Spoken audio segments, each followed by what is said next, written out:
Muy buenas tardes para todos.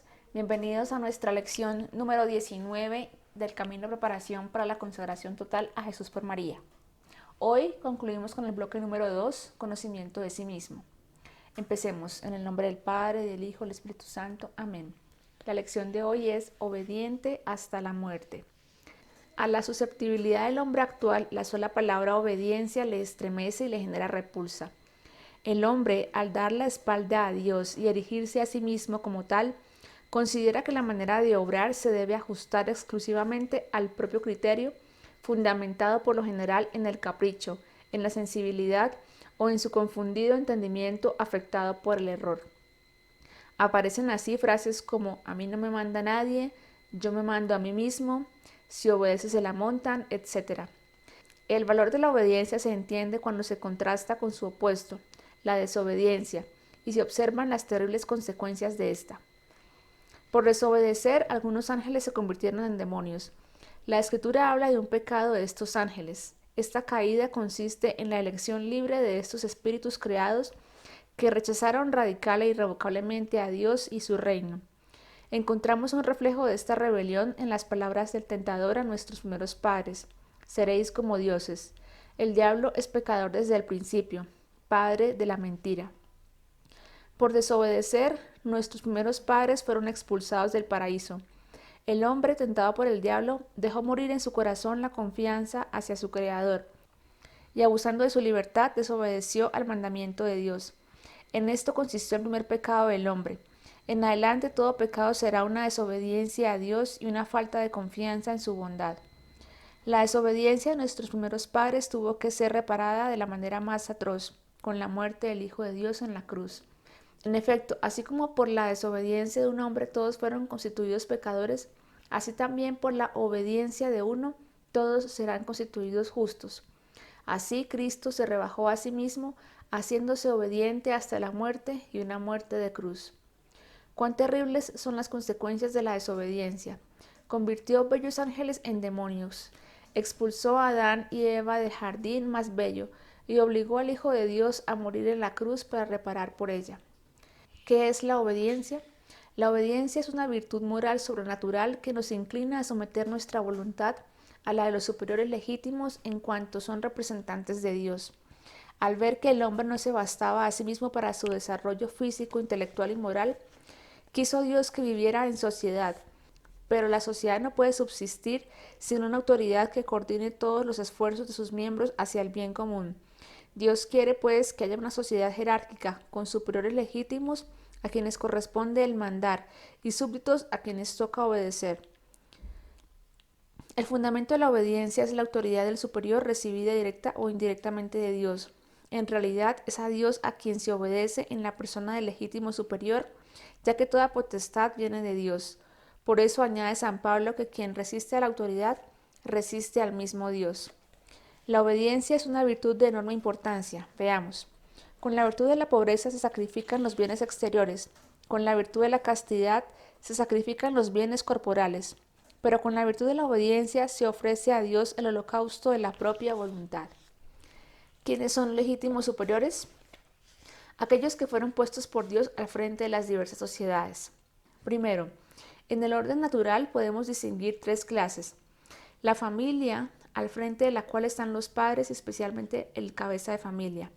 La sociedad civil, que gobiernan los poseedores legítimos de la autoridad según los sistemas admitidos en las diversas naciones.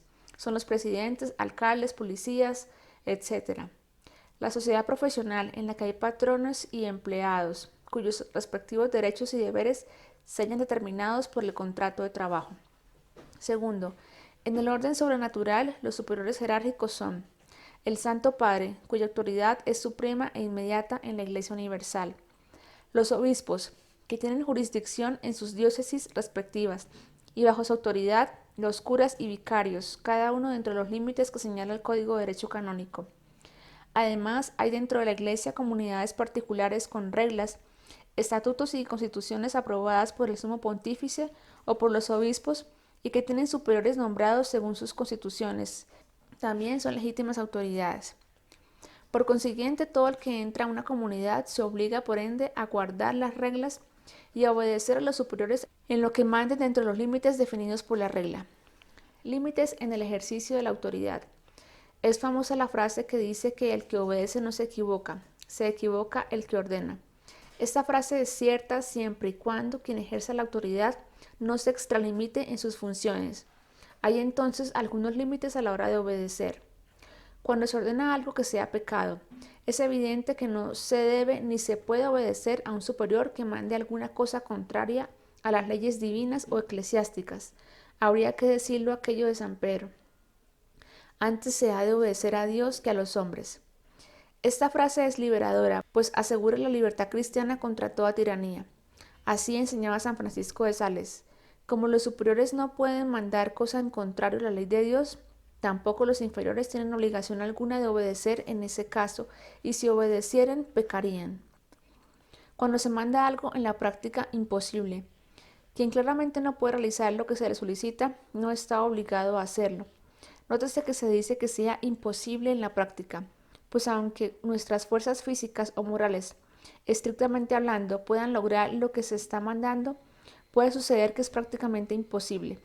Así, por ejemplo, si un director espiritual le ordenara a un hombre casado, con trabajo y demás ocupaciones propias de su estado, que rezara todos los días 10 veces el rosario, aunque física y moralmente pudiese llegarlo a hacer sacrificando cosas de su estado propio, se consideraría que en la práctica es imposible y no estaría obligado a obedecer. No obstante, en caso de duda, hemos de presumir que tiene razón el superior.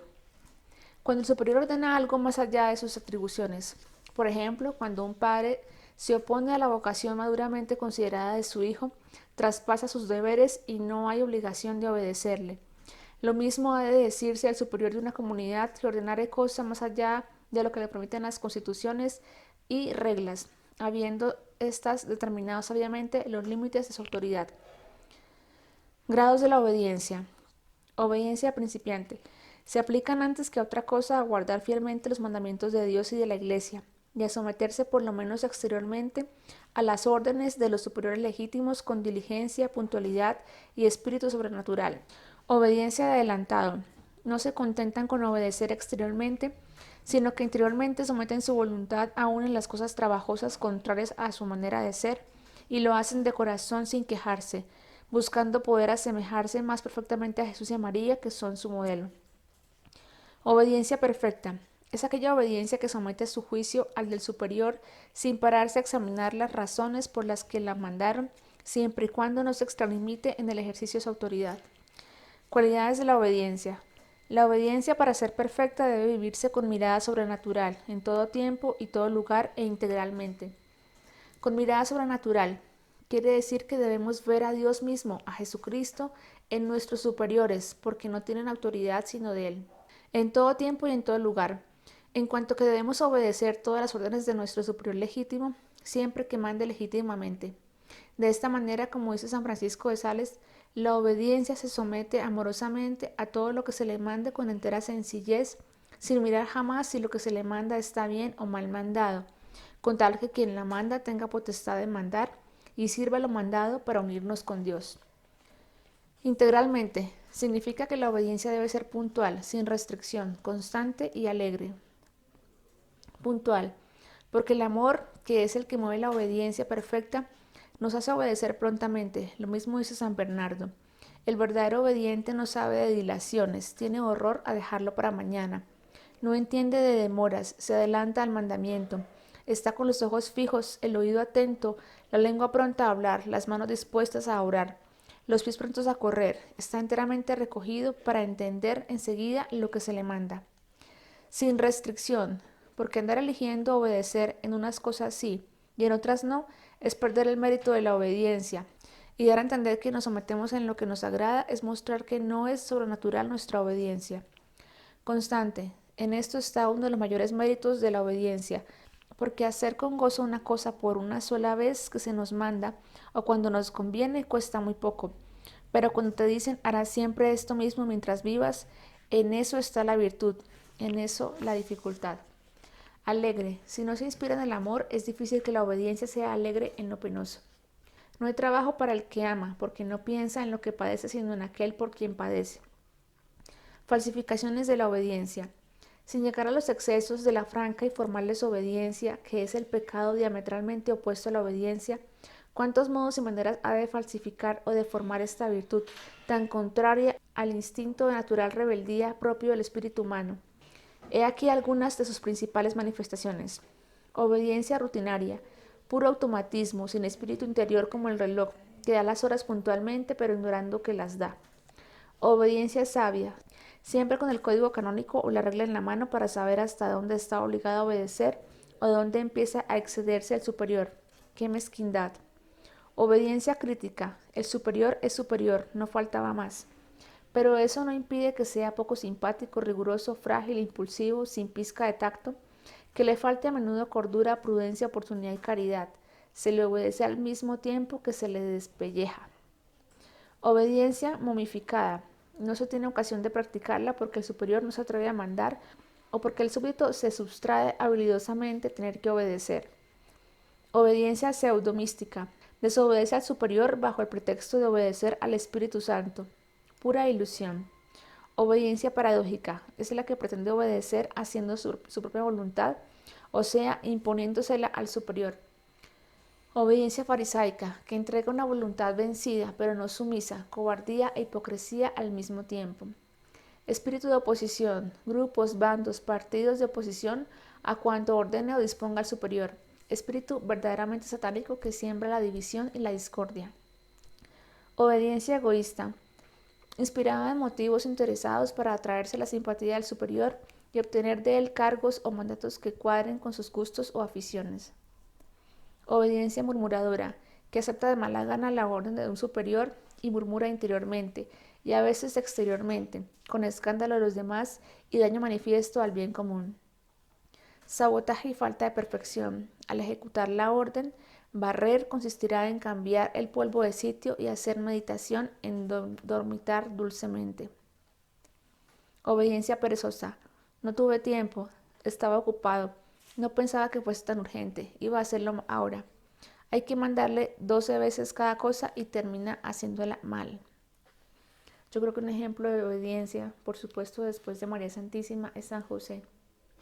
Porque era tal cual como dice acá, puntual, inmediato, ágil, lleno de amor. Cuando el ángel le hablaba en sueños, el Señor le hablaba en sueños, inmediatamente cogía sus cositas, su chinito, su esposita y hágale para Egipto, luego de regreso, y pues eso no se detenía a pensar si es que estaba cansado o no, si tenía todo listo o no, si era de noche, si era tarde, no, él simplemente obedecía, pero también con criterio, porque cuando él ya llega, cuando ya se va a regresar nuevamente desde Egipto, él decide ir a Nazaret porque estaba en Galileo reinando Arquelao y él temía todavía por la vida del niño. Entonces, si bien regresó como el Señor le había mandado, pues también tuvo discernimiento de a dónde iba a llegar. Entonces también esto es característico y un ejemplo impresionante en San José que todos debemos imitar. Bueno, aquí concluimos la lectura del día. La práctica es obedecer estrictamente a toda autoridad a la que estoy sometido, padres, profesores, patronos, normas civiles de tránsito, etc. Concluimos acá el bloque número 2. Ya vamos a dar inicio al tercer bloque, que es el conocimiento de María, y lo haremos a partir de mañana. Gloria al Padre, al Hijo y al Espíritu Santo, como era en un principio, ahora y siempre, por los siglos de los siglos. Amén. En el nombre del Padre, del Hijo y del Espíritu Santo. Amén.